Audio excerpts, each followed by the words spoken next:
ऐ मेरे हमनसी तू कहीं और चल, अब इस चमन में हमारा गुजारा नहीं। बात फूलों की होती तो सह लेते, अब तो कांटों पे भी हक हमारा नहीं। जब इस देश को लहू की जरूरत पड़ी, सबसे पहले गर्दन हमारी कटी, फिर भी कहते हैं यह चमन, ये चमन हमारा है तुम्हारा नहीं। कहा जा रहा है कि अगर आपको इस देश में रहना है तो मोदी और योगी करना होगा।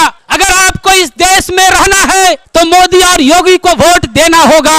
हम इस दौर में यूथ पार्लियामेंट लगा रहे हैं जब लोकतंत्र पर हमला हो रहा है, जब संविधान की धज्जियां उड़ाई जा रही है, जब इस देश के तानाशाह से हम सवाल करते हैं, जब इस देश के सत्ता से सवाल करते हैं तो उन्हें गोलियों से भून दिया जाता है और उन्हें जेल में डाल दिया जाता है। कल जो घटना घटी है ट्रेन के अंदर में, ये एक छोटी मोटी घटना नहीं थी मेरे नौजवान साथियों। ये घटना एक कह लीजिए वो नरसंहार है। जिस सिपाही ने, जिस आरपीएफ के जवानों ने जो गोली चलाई एसआईओ पर, पहले उससे पहले वो वहां पर डिस्कशन हो रहा था, इस देश के सत्ता के खिलाफ वो बात कर रहे थे और उस भाषाभाषी इतनी बढ़ गई कि वो एसआई चेतन सिंह चौधरी, जो एसआई जो मीना है, जो जात के आदिवासी है, उस पर अंधाधुंध फायरिंग कर देता है और वो चिल्ला चिल्ला कर बोलता है कि अगर इस देश में तुमको रहना है तो मोदी और योगी करना होगा। मेरे नौजवान साथियों, उसके बाद जात को देखकर, धर्म को देखकर और उसके चेहरों को देखकर 3 मुस्लिम नौजवानों को गोलियां मार दी जाती है। और इस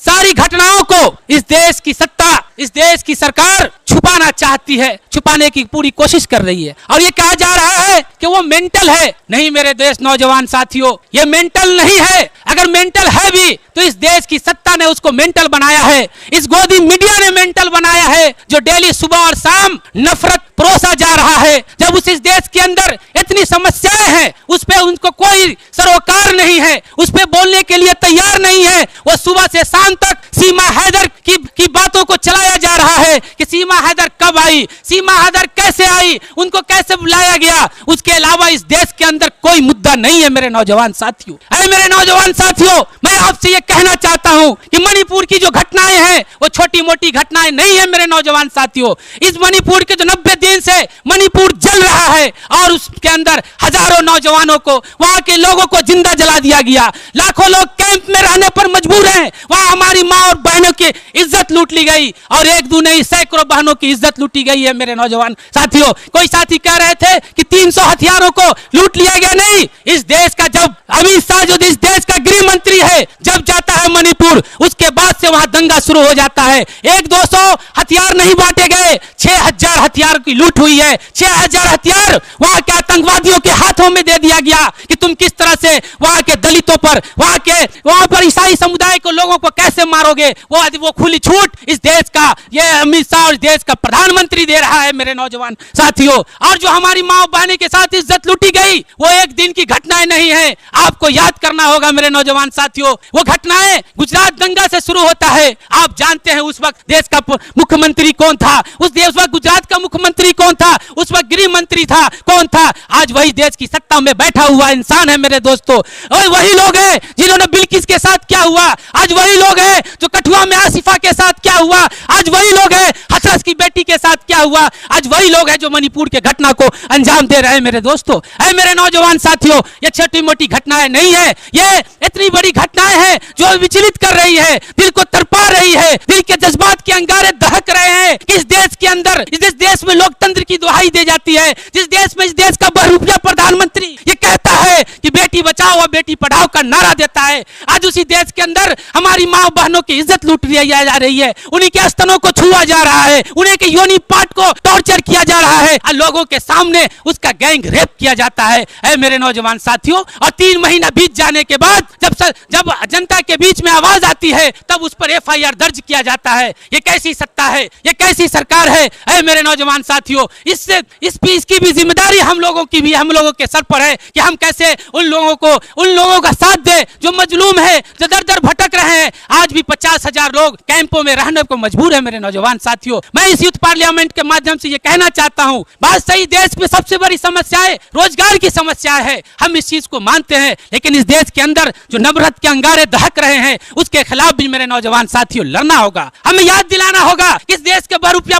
प्रधानमंत्री से पहले बनने से पहले इन्होंने मुंगेरी लाल के हसीन सपने दिखाए थे कि अच्छे दिन आएंगे, काला धन आएगा, 15 लाख रुपया आएगा, हर लोगों को रोजगार मिलेगा, हर साल युवाओं को 2 करोड़ रोजगार देंगे और हर गरीब को पक्का मकान मिलेगा। जो हवाई चप्पल पहनता है उसको हेलीप्लेन पे उड़ाएंगे। लेकिन इस 9 साल बीत जाने के बाद इस देश की सत्ता से ये सवाल पूछते हैं कि तुमने जो वादा किया था 2 करोड़ लोगों को नौकरी देने का, उसका क्या हुआ मेरे नौजवान साथियों। मैं आपको बताना चाहता हूं कि मध्य प्रदेश के अंदर जहां शिवराज सिंह चौहान की सरकार है, जहां भाजपा की सरकार है, वहां के सचिवालय में एक चपरासी की वैकेंसी आती है, 400 से 500 वैकेंसी आती है, उसमें लाखों नौजवान उस नौकरी को भरते हैं। उसमें बीटेक है, एमटेक है, एमबीए के नौजवान जो साथी वहां उसका फॉर्म भरते हैं। किस देश का हालत बना रखा है इसने। ये नौजवान को ला के कहां खड़ा कर दिया। इन्होंने वादा किया था कि हर साल 2 करोड़ नौजवानों को रोजगार देंगे, अभी तक इन्होंने 5 लाख लोगों को रोजगार तक नहीं दिया है। इन्होंने जो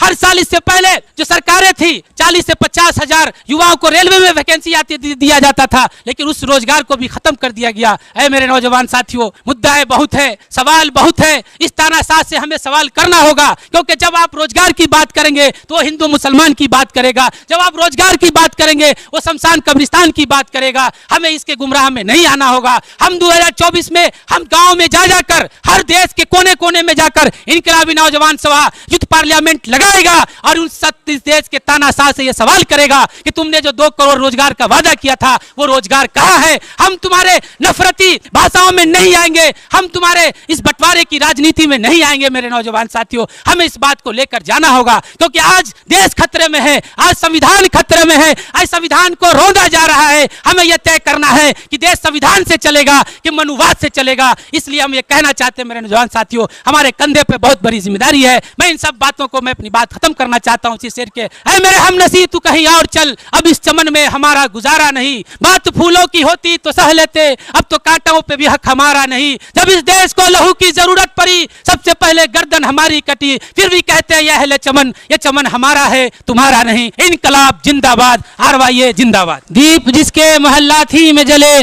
चंद लोगों की खुशियों को लेकर चले, उजसाए के हर मसलहत के पले, ऐसे दस्तूर को सुबह बेनूर को मैं नहीं मानता, मैं नहीं जानता। तुमने लूटा है सदियों हमारा सुकून, अब न तुम पर चलेगा कोई हमारा फंसू। तुम क्यों बनते हो चारागर, दर्दमंदों के तुम नहीं है चारागर। मैं नहीं मानता, मैं नहीं जानता। मैं भी मंसूर हूँ कह दो अगियार से, क्यों डराते हो जिंदा के दीवार से। जुल्म की बात को, जहल की रात को मैं नहीं मानता, मैं नहीं जानता। फूल शाखों पर खिलने लगे तुम कहो, फूल शाखों पर खिलने लगे तुम कहो, जाम रिंदों के मिलने लगे तुम कहो। इस खुले झूठ को, जहन की लूट को मैं नहीं मानता, मैं नहीं जानता।